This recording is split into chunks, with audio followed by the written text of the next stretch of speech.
Rebonjour à tous. Aujourd'hui, je vais vous présenter le nouveau roman de Laurent Benegui. Laurent Benegui, c'est un auteur qui a une longue histoire avec les éditions Julliard, que vous connaissez tous, qui nous avait habitués à des comédies la plupart du temps, qui a eu beaucoup de succès avec son dernier livre, Le mari de la harpiste, qui était déjà un roman un tout petit peu plus personnel. Et là, il nous revient avec cette fois-ci une grande enquête familiale qui s'appelle Retour à Cuba. Et j'aurais aimé qu'il nous dise déjà quelques mots sur l'origine de ce projet. Alors en fait, quand j'avais 7 ou 8 ans, on m'a appris que mon grand-père était enterré à Guantanamo. Alors je vous parle de ça, c'est dans les années 67-68, donc personne au monde ne connaissait l'existence de Guantanamo, cette ville cubaine, que mon père était né à Cuba et que ce grand-père, parti en fait après avoir été gazé à la guerre de 14 vers l'Amérique latine, s'était arrêté à Cuba où il avait fait fortune, me dit-on, dans le café, dans l'Oriente, c'est-à-dire la partie est de l'île. Et puis Fidel Castro est arrivé en 59, la révolution, et nous qui étions si riches avec cette grande propriété de mon grand-père, sommes devenus très pauvres du jour au lendemain puisque tout a été nationalisé. Et là, on m'explique qu'on repart à Cuba, quand j'avais donc 7 ou 8 ans, voir notre famille qui est restée là-bas et qui est emprisonnée. En tout cas, qui ne peut plus quitter l'île.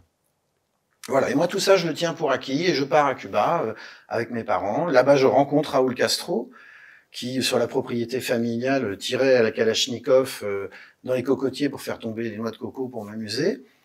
Et ça aussi, je m'en émeus pas plus que ça. Et puis les années passent et puis j'oublie plus ou moins cette histoire. Et un jour notre famille de Cuba rentre en France, se fâche, déchire totalement avec le reste de ma famille.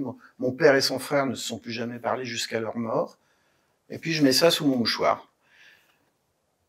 Après, je deviens un romancier, j'écris des romans, je suis comme tous les romanciers, je cherche des histoires à raconter de temps en temps, et je réalise qu'en fait, je me suis jamais intéressé à ma propre histoire, à cette histoire qui est malgré tout extrêmement romanesque, et je décide de commencer une enquête, d'aller voir les survivants, qui sont uniquement des femmes. Aujourd'hui, elles ont 93, 94 ans, mes grands-tantes, mes tantes, et je leur fais raconter la vérité sur notre histoire familiale, sur le succès, entre guillemets, ou la totale déconfiture de la famille Benegui à Cuba. Et c'est ça le roman. C'est-à-dire que dans le roman raconte à la fois comment moi, écrivain, je me soucie enfin de ma propre histoire et j'enquête, comment je parviens ou pas à écrire ce roman, et peu à peu, dans le livre, les personnages prennent la parole. C'est-à-dire que je m'efface à mesure que le récit avance. Je m'efface devant mon grand-oncle, mon grand-père, mon père, mon oncle, tous partis à Cuba, venant du sud-ouest de la France.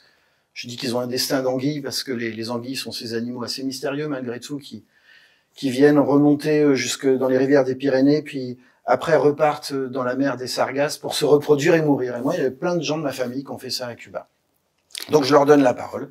Je raconte comment mon grand-oncle arrive à Cuba la première fois, un peu après l'affranchissement des esclaves en 1895, au moment de la guerre entre Cuba et les États-Unis. Je raconte la révolution cubaine, Fidel Castro, Raúl Castro, le Che Guevara, qui étaient sur les terres et qui connaissaient ma famille là-bas en 59, au moment de la Révolution.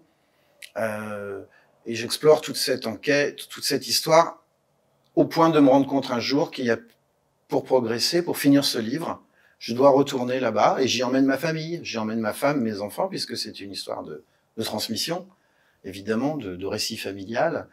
Et à eux, à leur tour, deviennent, si je peux dire, des personnages de ce roman. Et donc c'est en permanence un aller-retour entre le livre en train de s'écrire et la fiction, puisqu'il y a beaucoup de choses que mon enquête n'a pas permis de résoudre, que j'ai donc inventé. C'est donc bien un roman. Jusqu'à retrouver la tombe de mon grand-père, donc à Guantanamo, où il n'est pas enterré sous son nom. Ça, j'explique pourquoi dans le livre. Et la propriété familiale qui aujourd'hui a été engloutie par la jungle, par l'oubli, et donc on crapahute comme ça dans la Sierra. Et voilà pourquoi ce roman est un petit peu différent des précédents. Oui, alors, et moi j'ai trouvé que c'était un roman qui était d'abord très émouvant, très poignant, parce que tu reprends toute cette histoire de ces personnes dans la misère. C'est pour la plupart des paysans du Béarn qui sont partis entre la fin du 19e siècle et le début du 20e siècle s'installer à Cuba. C'est toute une histoire de migrants français finalement qu'on connaît très mal. Et ce que j'ai trouvé très intéressant, c'est effectivement que tu tu alternes ces passages romancés, très romanesques, des scènes sur la guerre de 14 dans les tranchées avec ton grand-père avant son départ à Cuba. Effectivement, leur installation, leur voyage jusqu'à Cuba, leur installation dans ces fermes, ces fincas de ces plantations de café, où tu recrées magnifiquement la vie quotidienne et la dureté de la vie quotidienne de ces gens à cette époque. Et en même temps, il y a toute la partie où tu te mets en scène toi-même dans cette enquête familiale qui est extrêmement réussie, très drôle, comme tu sais très bien faire. Qu'est-ce que tu aimerais finalement que tes lecteurs retiennent de ce livre et cette entreprise un peu pharaonique que tu as mise en œuvre? Je pense qu'il y a deux choses. Il y a l'idée à l'époque où on est tous concernés par la question des flux migratoires et des gens qui traversent les océans et qui inquiètent beaucoup de populations parce qu'ils cherchent fortune au sens pas uniquement pécunier du terme, ils cherchent fortune sur l'autre rive.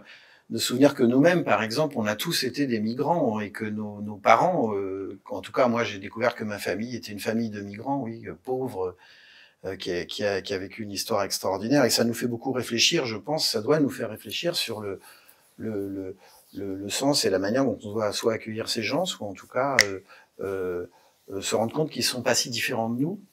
Et puis la deuxième chose, c'est qu'en écrivant ce livre, je l'ai presque écrit contre moi, ce livre, il s'est décidé lui-même, il s'est imposé, et c'est que les livres ont une force, ils ont une force qui est autonome, qui est propre à eux.